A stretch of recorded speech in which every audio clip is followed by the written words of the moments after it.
विविध भारती पुणे ठळक बातम्या. पंतप्रधान नरेंद्र मोदी येत्या 25 तारखेला आकाशवाणीवरच्या मन की बात या कार्यक्रमातून जनतेशी संवाद साधणार आहेत. या कार्यक्रमाचा हा 70वा भाग असेल. या कार्यक्रमासाठी आपल्या सूचना किंवा मतं नमो अॅपवर किंवा माय जीओव्ही या खुल्या मंचावर पाठवता येतील. देशाचा कोविड-19 रुग्ण बरे होण्याचा दर 85.81% झाला असल्याचं आरोग्य मंत्रालयानं म्हटलं आहे. गेल्या 24 तासात 82,000पेक्षा जास्त रुग्ण कोरोनामुक्त झाले आहेत. आजवर एकंदर 59,88,000 रुग्ण या आजारातून बरे झाले आहेत. गेल्या 24 तासात 73,272 नवीन रुग्णांची नोंद झाली असून देशातली आतापर्यंतच्या कोरोनाबाधितांची एकंदर संख्या 69,69,000 झाली आहे. तर याच कालावधीत कोविडच्या 926 रुग्णांच्या मृत्यूची नोंद झाली.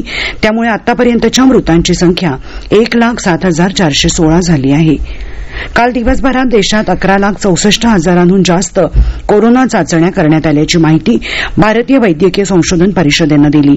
आतापर्यंत देशभरात 8,57,00,000पेक्षा जास्त नमुने तपासण्यात आले आहेत.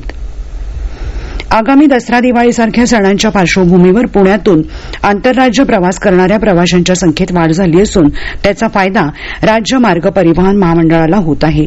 एसटीच्या विभाग नियंत्रक कार्यालयानं ही माहिती दिली.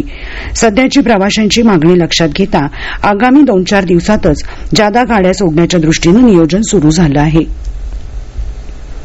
सध्याच्या कोरोना प्रादुर्भावाच्या पार्श्वभूमीवर गणेशोत्सवाप्रमाणेच आगामी नवरात्र उत्सवावरही बरेच निर्बंध लागू करण्यात आले आहेत.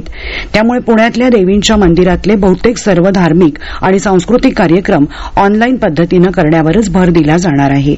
दरवर्षी नवरात्रात गरब्याच्या तालावर थिरकणारी तरुणाईची पावलं यंदा घरातूनच हा आनंद अनुभवणार आहेत. या होत्या आतापर्यंतच्या ठळक बातम्या. यानंतरच्या ठळक बातम्या उद्या सकाळी 8 वाजता.